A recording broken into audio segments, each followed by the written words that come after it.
Hello and welcome, ladies and gentlemen. I am the Curious Owlbear, and I'm here to explore everything Dungeons & Dragons. Our three heroes are continuing their journey through Ghosts of Saltmarsh today. If you've been keeping up with my Saltmarsh videos, you'll know that my players were able to complete the haunted house, discovering the scratches on the windowsill upstairs, as well as the parchment detailing ship signaling downstairs, and they were able to complete a short side quest that sent them into the Hool Marshes.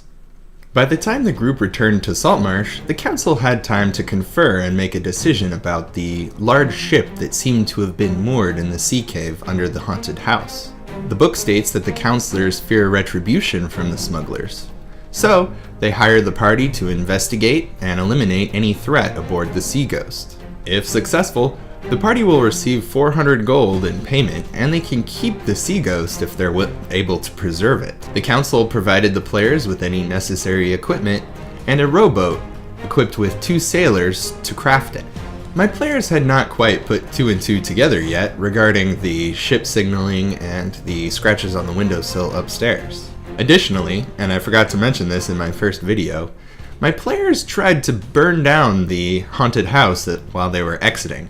Luckily for me, the sea mist that sprays off of the cliffside has drenched the wood of the haunted house, making it very difficult to burn. So when they returned, about half of the haunted house was a burned husk. However, the stairs in the entrance hall were still mostly intact. The players were able to carefully navigate their way upstairs to the windowsill. They spent 2 days in the haunted house before the Sea Ghost pulled into the harbor on the 3rd night. During the previous 2 days, the players had a chance to explore the haunted house, the surrounding area, and the clues a little bit further.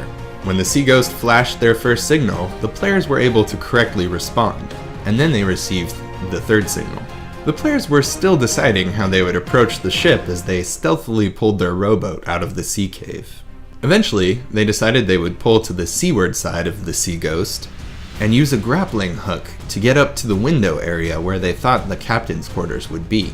They hoped to take out the captain before any of his crew could help him, and thus the rest of the crew might surrender to the party. Unfortunately, and unbeknownst to the players, the book states that you need to take out the captain, the first mate, the bosun, and the deck wizard before the rest of the crew will surrender. As the players approached and readied their grappling hook, they were able to travel unnoticed. Our cleric decided to cast silence on the area of the deck where they were aiming the grappling hook, and thus they were able to climb up to the window still unnoticed. They smashed through the window, and I had them roll a percentile dice to see whether they were smashing into the captain's quarters or the quarters next door.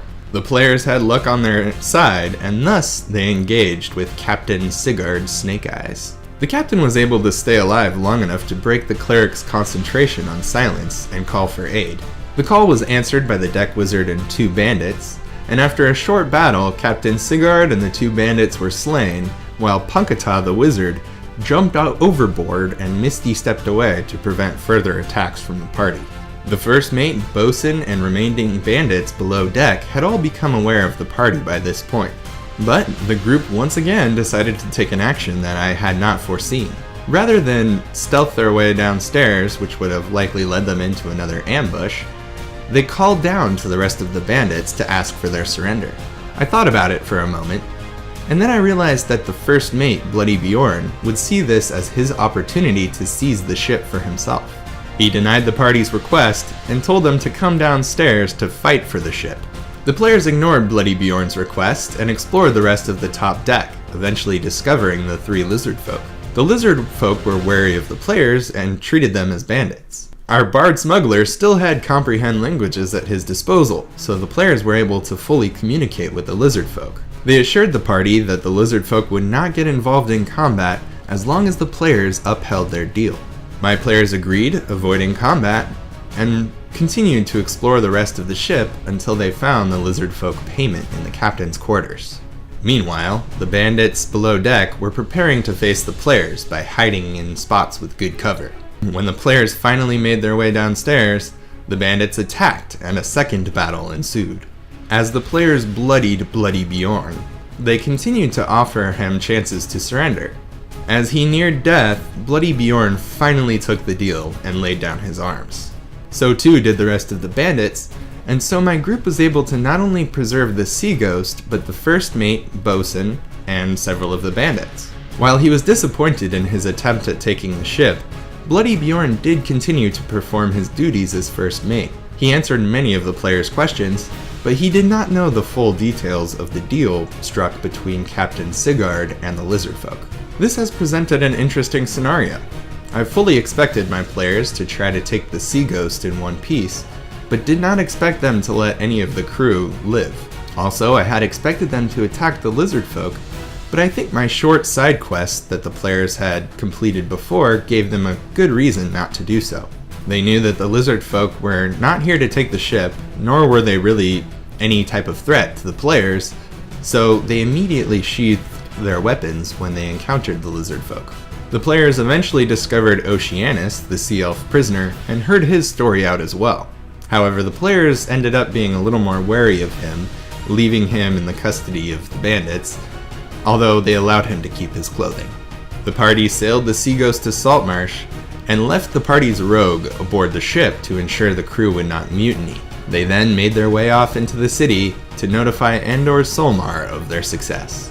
Thus ended our third session in the Ghosts of Saltmarsh. We've already had a chance to play our fourth session, so make sure you double crit that subscribe and notification bell, because I will be coming out with more Ghosts of Saltmarsh content in the near future. As of the filming of this video, we are only 3 subscribers away from our custom YouTube URL. It would be amazing if we could hit that goal by the filming of the next video. If your players have encountered the Sea Ghost, let me know how it went in the comment section below. Were they able to keep the ship intact? Did they allow any of the crew to live? I'd love to hear your stories. Until next time, stay curious, adventurers.